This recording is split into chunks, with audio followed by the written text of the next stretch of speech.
पहली चीज़ तो ये कि जो हमारी मेन स्ट्रीम पॉलिटिकल पार्टीज़ हैं, ख़ासतौर पे वो जमातें जो इक़्तिदार में आती हैं, वो जब इक़्तिदार में होती हैं तो उनकी अप्रोच अपने पॉलिटिकल ओपोनेंट्स के बारे में कुछ और होती है,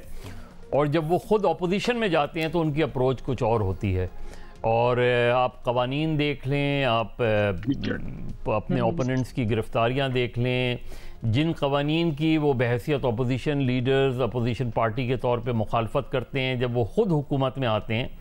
तो उन्हीं को अपने ओपोनेंट्स के ख़िलाफ़ जो है आज़माते हैं। बिल्कुल इसी तरीके से ये जो जैसी आपने सिचुएशन बताई, वो तो बहुत वर्स्ट ज़माना था जब भुट्टो साहब को फांसी होने वाली थी। उस ज़माने में जो बेनज़ीर भुट्टो थी उन पे एक मुकदमा ये भी कायम हुआ था उस ज़माने में कि उन्होंने, और वो बहुत उसकी बड़ी पब्लिसिटी भी की थी उस वक्त की गवर्नमेंट ने,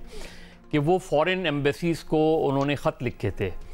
और उन्होंने ख़त ये लिखे थे कि भुट्टो के ट्रायल के हवाले से जो है वो इनजस्टिस हो रही है और ये सारी चीज़ें हैं, और उनको ख़तरा ये है, खदशा ये है कि भुट्टो को जो है वो फांसी चढ़ा दी जाएगी या इस तरह की जो चीज़ें। और उसमें कुछ पीपल्स पार्टी के लोग जो फॉरेन मिशंस वगैरह के लिए में जाके ये बातें किया करते थे, वो उस तरह उनको अप्रोच करते थे, और वो लेटर्स, क्योंकि डिफ़िकल्ट पीरियड था ये जो फॉरेन मिशंस होते हैं वो जो अपने केबल्स भेजते हैं,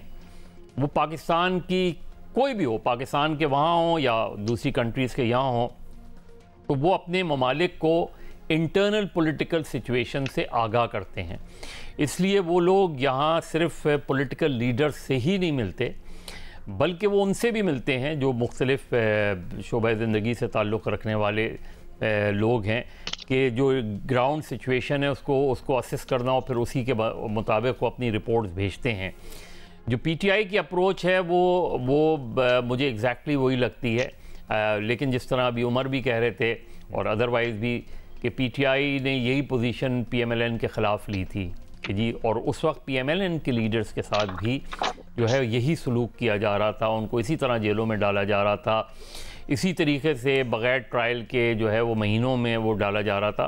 तो जो पॉलिटिकल पार्टीज़ हैं उनको जब ज़ाहिर है कहीं से रिलीफ नहीं मिलता, जब बहुत ज़्यादा सप्रेस्ड किया जाता है और आप कोई तहरीक वगैरह चलाने की पोजीशन में नहीं रहते मुख्तलिफ रीज़न्स की वजह से, तो वो इस तरीके से दुनिया के मुख्तलिफ ममालिक को अप्रोच करते हैं। और मुझे ताज्जुब नहीं होगा कि सिर्फ ये ऑस्ट्रेलिया तक महदूद नहीं रहेगी बात, वो और कंट्रीज़ के भी डिप्लोमेट्स से मिलेंगे और उनको ये बावर कराएंगे, क्योंकि दो चीज़ों पे वो एम्फेसाइज़ कर रहे हैं और दो चीज़ों पे ही एम्फेसाइज़ किया जाता है। एक ये कि जो जेलों में होते हैं उनके साथ किस तरह का ट्रीटमेंट होता है क्योंकि पूरी दुनिया में दो चीज़ों पे कंसर्न शो की जाती है, एक फंडामेंटल राइट्स, एक ह्यूमन राइट्स, और एक फ्रीडम ऑफ द प्रेस या फ्रीडम ऑफ एक्सप्रेशन। तो यही वो चीज़ें हैं कि अब उस केस को बिल्ड कर रहे हैं कि जो अटक जेल में पीटीआई के चेयरमैन को जिस तरीके से रखा हुआ है, जो बकौल अभी बुशरा बीबी का भी आज मैं वो पढ़ रहा था कि उनके बकौल ऑलमोस्ट सी क्लास दी हुई है, उनको बी क्लास भी नहीं दी हुई है। इस तरह की सारी चीज़ें, ये जो चीज़ें होती हैं, ये इंटरनेशनली इन चीज़ों पे कंसर्न शो की जाती है। तो इन मुलाकातों का फिर कहीं ना कहीं फ़ायदा होता है आगे चल के, क्योंकि ये अब उन्होंने जो मुलाकात की होगी, उन्होंने अपनी गवर्नमेंट्स को इन्फॉर्म किया होगा। इसी तरह अगर वो दूसरे ममालिक के लोगों से मिलेंगे तो वो ममालिक के जो यहाँ उनके डिप्लोमेट्स हैं वो अपनी गवर्नमेंट्स को, तो एक वो जो अपॉर्चुनिटीज़ होती है, क्योंकि ग्राउंड पे एज सच पीटीआई की कोई एक्टिविटी नज़र नहीं आ रही, उनके ख्याल में उनके लोगों को इजाज़त ही नहीं है बाहर निकलने की।